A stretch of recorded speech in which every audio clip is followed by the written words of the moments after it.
Hay un nombre que ahora mismo está en el centro de todas las conversaciones en España: Begoña Gómez. Sí, la esposa del presidente del gobierno se encuentra en medio de una investigación judicial que ha sacudido los cimientos de la política del país.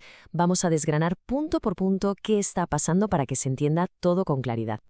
Esa es la pregunta del millón, ¿verdad? Para entender de verdad la que se ha liado, vamos a analizar las claves, los hechos, de qué se le acusa exactamente y, por supuesto, las consecuencias que la han colocado en el ojo del huracán. Y claro, no hablamos de una persona cualquiera. Su posición la sitúa bajo un escrutinio máximo. Esta investigación judicial no solo le afecta a ella, es que tiene réplicas directas en la Moncloa y en la estabilidad política de todo el país. Para poner un poco de orden en todo este lío, esta es la ruta que vamos a seguir. Primero veremos cómo estalló todo. Luego nos meteremos de lleno en las acusaciones y en la polémica de la universidad. Analizaremos el tremendo choque político que ha provocado y para terminar veremos en qué punto está el caso ahora mismo. ¡Empezamos! Bueno, pues toda gran historia tiene un comienzo, y esta arrancó en la primavera de 2024. Se convirtió casi de la noche a la mañana en una de las noticias del año. Fijaos qué rápido se precipita todo en abril. La organización Manos Limpias pone una denuncia. Días después, el juez Juan Carlos Peinado la admite a trámite y abre diligencias. La noticia cae como una auténtica bomba y provoca algo que nadie se esperaba. El presidente del gobierno anuncia que se toma 5 días para reflexionar si sigue o no, paralizando por completo la agenda del país. Y aquí está la clave de cómo el gobierno decide enfocar esto desde el minuto 1. En esa famosa carta a la ciudadanía, Pedro Sánchez no lo presenta como un asunto judicial normal, sino como un ataque personal y político. Una estrategia, dice, de acoso a través de su mujer. Pero ojo, aquí viene lo interesante, o lo polémico según se mire. La base de esa primera denuncia. Resulta que no se aportaron pruebas, sino una colección de noticias publicadas. La propia Manos Limpias llegó a admitir que su denuncia se basaba en lo que decían los periódicos y que, si al final no era verdad, la culpa sería de los periodistas que lo publicaron. Un punto de partida, cuanto menos, llamativo. Vale, ya sabemos cómo empezó todo. Ahora vamos a meternos en el meollo del asunto, porque esa investigación, que nació a partir de recortes de prensa, ha ido echando raíces y ahora tiene varias ramas de acusación muy concretas.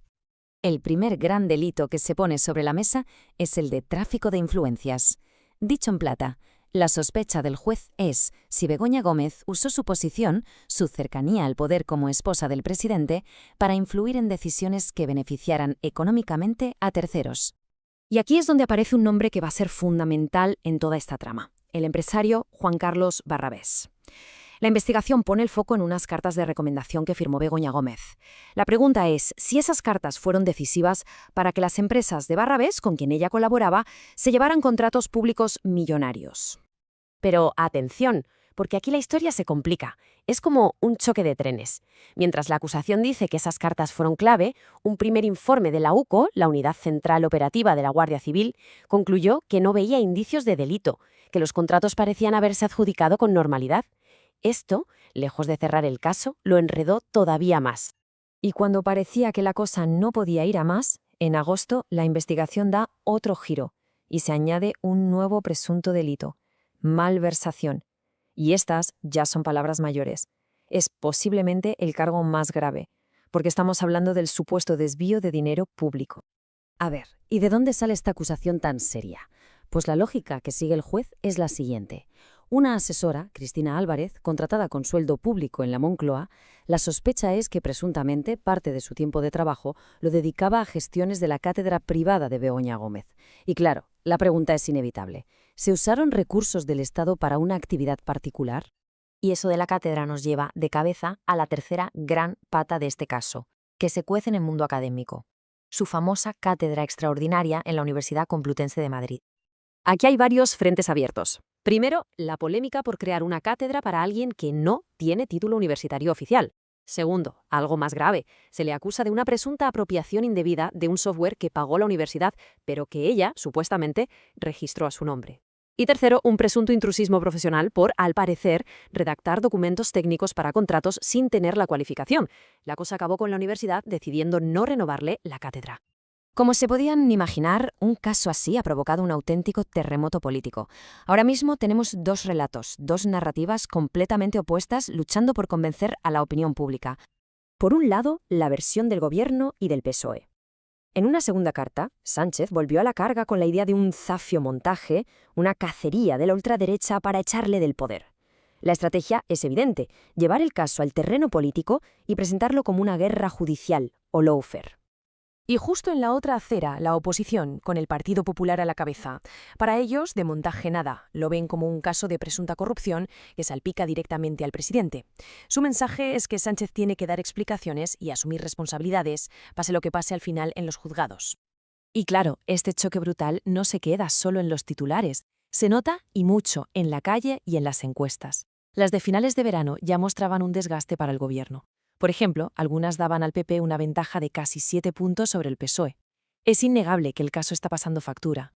Bueno, después de todo este recorrido, llegamos al presente. La gran pregunta es, ¿cuál es la situación judicial exacta de Begoña Gómez a día de hoy? Pues la cifra ha ido subiendo según avanzaba el juez. A día de hoy, el número clave es 5. Son 5 los presuntos delitos por los que está siendo investigada. Y aquí los tenemos, para que quede claro. Los dos con los que empezó todo: tráfico de influencias y corrupción en los negocios. Luego se sumaron los de la trama universitaria, apropiación indebida e intrusismo profesional. Y el último en llegar, el más grave, malversación. Un abanico de acusaciones, desde luego, muy serio. Y llegados a este punto, hay algo que es fundamental recordar, y es importantísimo. Que una persona esté siendo investigada no significa que sea culpable. En nuestro país y en cualquier democracia, todo el mundo es inocente hasta que un juez diga lo contrario en una sentencia firme. Este principio tiene que estar por encima de todo el ruido político y mediático. Así que al final, todo se resume en esta gran pregunta que sobrevuela el país. ¿Estamos viendo una prueba de fuego para la independencia de nuestra justicia frente al poder? ¿O es, como dice el gobierno, un intento de usar los tribunales para derribar a un presidente? La respuesta a esa pregunta va a definir no solo el futuro de Begoña Gómez, sino también una parte importante del futuro de nuestras instituciones.